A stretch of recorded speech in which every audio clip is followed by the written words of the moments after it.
So you're thinking about selling your book of business. And this week, I've talked to two mortgage brokers, one of them a 24-year vet who wanted to sell their book of business, and another one, a newer broker who was looking at buying a book of business. And in both cases, I gave them the same advice, because if you set it up as a win-win, you can both make way more money. So I'm going to share with you, I actually sold a book of business a few years ago, and I'm going to share with you that and how I ended up getting 5 times more money because I played the long game. And I don't want you to do the same if you're trying to sell your book of business. Before we jump into this episode, I want to give a shout out to our title sponsor, Finmo. Finmo is a Canadian mortgage application, document collection, submission platform designed specifically for Canadian borrowers. It's got some cool features, Smart Docs being one of them. It knows what documents your client needs based on the way the application's filled out. It's got smart submission notes, pulls key data from the app to submit to your lenders. And it's also connected to Lender Spotlight, which is the best tool for rates and guidelines. Some like 7,000 or 8,000 guidelines that are updated daily. Is absolutely powerful. Check it out, lendesk.com/Finmo. Do a demo. The best thing to do is get somebody to give you a test drive, because it's like if you're going to go buy a car, you probably want to get a test drive. Do a demo. It's my best piece of advice for you on that. All right. I didn't even say this, but hey, I'm Scott Beckford, the founder of Out of Mortgage Brokering and BRX Mortgage. And I just want to share with you today a topic that's come up. And I've done some consulting with brokers over the last little bit, especially more recently. And it's people looking to buy, people looking to sell. And so I want to talk to you about my story, what happened when I sold my book of business. And then I'm going to share with you how I would do it different. And then give you if you are really serious about selling, I'm even going to, at the end, I'm going to tell you how I'm going to help you out. Maybe. I don't know for sure, but I'm going to help you. All right. So let's just jump into it. So when I decided to sell my book of business, and I had 3 or 4 really serious people, purchasers of the book. And initially my whole plan was to just get a check. And so I had a 6-figure check that was offered to me for my book of business.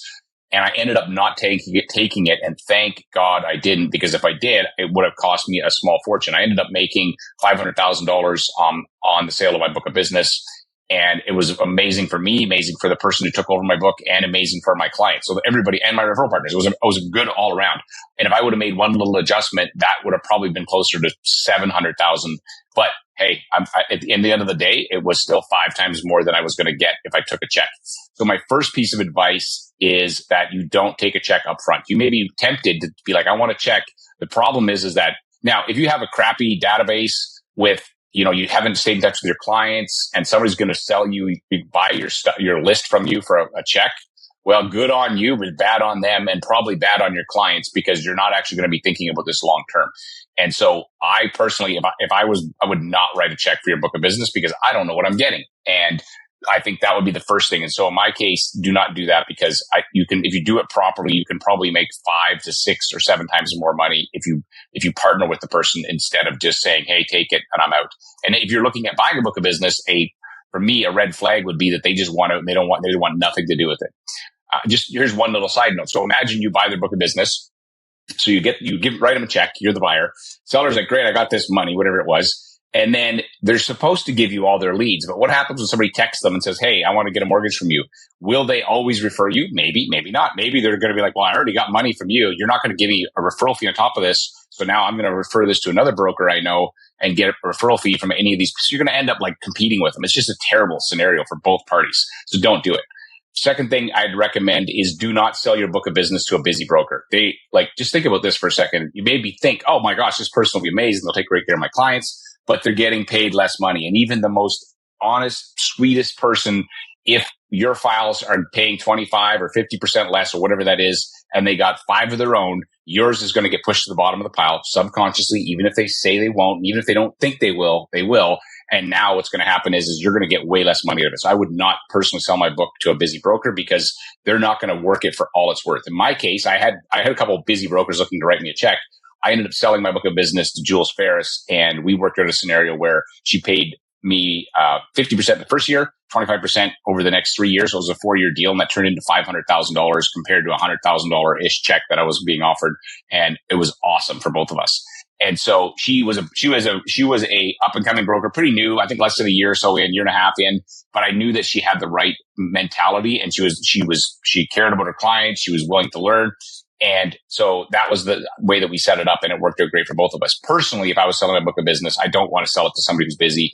It's going to be a distraction for them and a nuisance, and they're not likely to squeeze Jules not only squeezed every deal out of my database and out of my network, she grew the heck out of it. So like, that's perfect, right? And so the way that I would have made 700,000 or more, 750, let's say, is if I would have added at the time when we did the deal, we probably would have done, five would have probably been the same as four. Let's do a 5-year deal. It seems like so far away.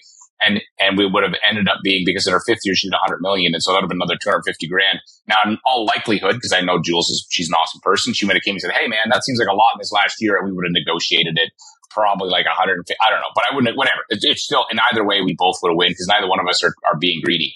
So that's the second thing is, first is don't take a check up front. Second is don't sell it to a busy broker. You're not going to get everything out of it. The third thing I see people doing is not introducing to all referral partners. So what I did, not only did I say they got my list, which I'll talk about in a minute, but I actually took them out and introduced them to all my top referral partners, my realtor partners, my financial plan, anybody that sent me business regularly, I introduced, and I would do meetings with them because especially in that first year, every file is worth 50%. I don't want the book of business to go down. In fact, she made it go up because I had started to lose attention on this. And so my book of business was going down because my head wasn't in it. I was trying to do other stuff. And so, but she didn't have any other things to do. So it worked out really good. So I took her out and I remember I met with her, brought her to meet a realtor that has been in the business for 30 years. I've been working with the guy for a decade. And he's like, I don't know, Scott, man, this sounds like, I got brokers calling me all the time and they're telling me they can help me. And you're telling me to work with this person I don't know. And I said, trust me, look, just do me the solid of try her for 3 or 4 files and see what happens. And he did. And she blew his mind. And now even if I went back to brokering, I'd probably not be able to get him back because she has done such a great job. And so that means that I found the right partner to take over the book of business. And the way you frame that conversation is, hey, just to let you know, I have a business partner. This is how I did it anyway. I said, this is my business partner, Jules. She's taken over the mortgage business. Fantastic. Take your clients. I'm working on some other things. And so I want to make sure to take care of your clients. And so that I did not say I sold my book of business. I said I have a new business partner and she basically did everything. And then when anybody texted me, emailed me, whatever, everything got pushed to Jules because especially the first year, I got 50% on everything. Right. So that was the second. So first, take a check. Don't take a check up front. Second, don't sell to a busy broker. Third, make sure you introduce all your referral partners. Mistake number 4 is not co-marketing to the database. So if you've got this database, and I hope to God that if you in a broker for an amount of time, you actually market to them. So one of the things that made this work for me is I did this VIP club contest marketing in my database for years since 2008 or 2009. And when I went to sell it, people still knew who I was. And so I had this monthly newsletter that was going. That was the primary thing I was doing. Monthly newsletter, doing contests. And initially what we did is everything looked the same. Emails came from me and I put me and Jules on the newsletter. So it was a picture of me in the left corner, Jules in the right corner. And those people started to see her, right? And when people reach out to me and say, hey, I can't help you right now. I'm actually busy, but my business partner can help you. That's what I'd say to anybody. And 99.9% of people did not care. And so the first year we sent the emails out, me on the left, her on the right. The next year we switched it. So she was on the left and I was on the right. So you can see me kind of moving. I think in the third year, all the emails came from her. Nobody cared at all, but we co-marketed to the database. And because we invested in reaching out to our database, it was worth a lot of money. I mean, there was one point where I think she had done something like 80,000 in commission because there was like every once in a while, every couple of years, a product comes out or a rate special comes out and just the way the things timing work, you could actually get a whole bunch of clients all at once. And so we did this one. We did $80,000 just from one email that we had sent out in refis. And one of my other friends did 100,000. But because we have a database and we market to it, and when something comes up, we're on it, right? And our people know who we are. So make sure you market to your database, and it's important that you actually do that together. So mistake number 1, don't take a check. Number 2, don't sell to a busy broker. Number 3, introduce to all your referral partners. Number 4, make sure you co-market to that database.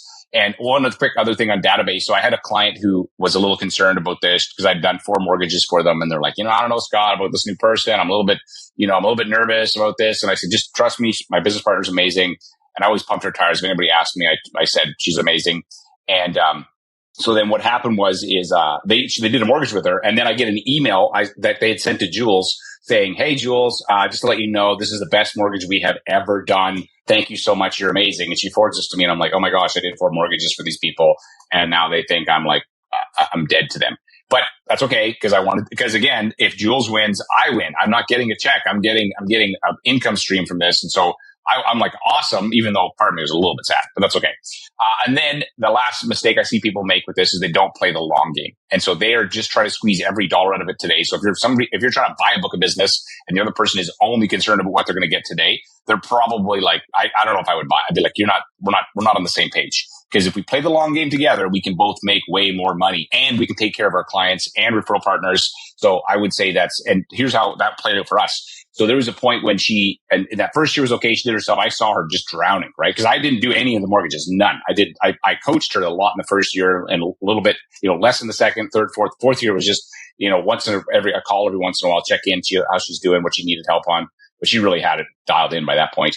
But, so I was like, she needs to hire an underwriter but she won't do it because she's going to have to pay me my split. And so I said to her, hey, look, even though it's not in our agreement, our contract, let's pay the underwriter first and then you pay me, because I knew that for her to scale, I'm playing the long game. If I want her to grow the business and she wants to grow it, then I need to be willing to give that up. And so we paid for the underwriter out first. Then she paid me and then she paid the rest of her expenses. So I was willing to adjust that because we were both playing the long game. And thank God I did, because if she would have just kept it the same, it would have never got to 500K because she couldn't have. She would have just stalled it out. And so again, you got to think about like, are you playing the long game with this? And in the end, my clients were well served. My referral partners were well served. Jules was well served. And she basically paid me $500,000 for something that I would have been lucky to get $100K for. And if I would have done it different, it would have been more money because I would have probably just added an extra year. So hopefully you find that helpful. So now I just want to say, if you're feeling like, man, I think I want to sell my business, I would tell you that you probably want to do it sooner than later. And here's why. If you start to take your foot off the gas, your business is going to start to it's not going to deteriorate, but you're going to just lose some of those referral partners. And so I would look at it sooner than later, personally. I think the longer you wait, the less valuable it becomes. So let's say you did 50 million one year, and then the next year you're kind of only half paying attention. You go down to 35, then you're down to 25. Well, it's not as valuable as this up and comer that you're going to get to take over your business. And so I personally would be like, if you're thinking about it, you're better off to start a plan sooner, because it may take a few interviews to find the right person too, by the way, because it took me multiple to find Jules. So I would say that's the last kind of piece of advice I have on that. And if you're in that camp, because I just did a podcast that dropped on Monday about if you're burnt out, listen to this. And so if you're burnt out and you want to refresh of your mindset, listen to the podcast I dropped with Crystal Stearns. It's fantastic. She was burnt out and going through all that. Go listen to that one. But if you're burnt out, and you want to sell it, then I may be able to help you. So one of the things our brokerage does is we train rookies. We train the next generation of Rockstar Rookies, and we have we have a bunch of Jules that work with us. And so if you're like, man, I'd love to find somebody like Jules, we probably have a half dozen of those or 10 of those people at our brokerage right now that we have trained, and we might be able to help you put something together. Now, here's the thing I would tell you that I did. This was a critical thing that made this all work and made the trust work. Because Jules only had a small book of business, I had a big book of business. The deal is that she got paid. I got paid on every single deal she did. Didn't matter if it came from her, me, one of my referral partners, doesn't matter. Because if you segment this is where the mistake people make, is that you have your book and theirs, and they get paid a certain amount on their book and a certain amount on yours. Your book of business is going to die over time. And so I said to her right up front, if you did, 7 or 8 million, whatever you did in that first year, it's now mine. Part of the deal is I'm getting paid on that too, but I'm going to bring you way more money than you're going to do on your own. And she would have, to be fair, Jules would have crushed it anyway. We just sped her up by like years. We probably took 5 years off of her, time to get to 100 million, realistic for sure. And so, if you're looking for somebody like that, we may have somebody that can help you. So I would say 2 things. 1, hit me up on social, shoot me an email. I'd be happy to chat with you, and maybe we can help you, exit, as they say, in a way that, and maybe you can make 500 grand. I guarantee you there's be people that are going to make more than 500 grand selling their book of business if they do it right. And I could certainly be happy to help facilitate that. Hope you find that helpful. And thank you for listening to this. If you found it useful, share it. That would really help me out. Send it around, send it to people. Say, check this out. What do you think? Is this guy a wingnut? And I'd really appreciate that. And otherwise, as I always say, there's no problem in your mortgage business that someone else hasn't already solved. Your problem is who's already done it and how can I cheat on the test? I will see you on the next episode.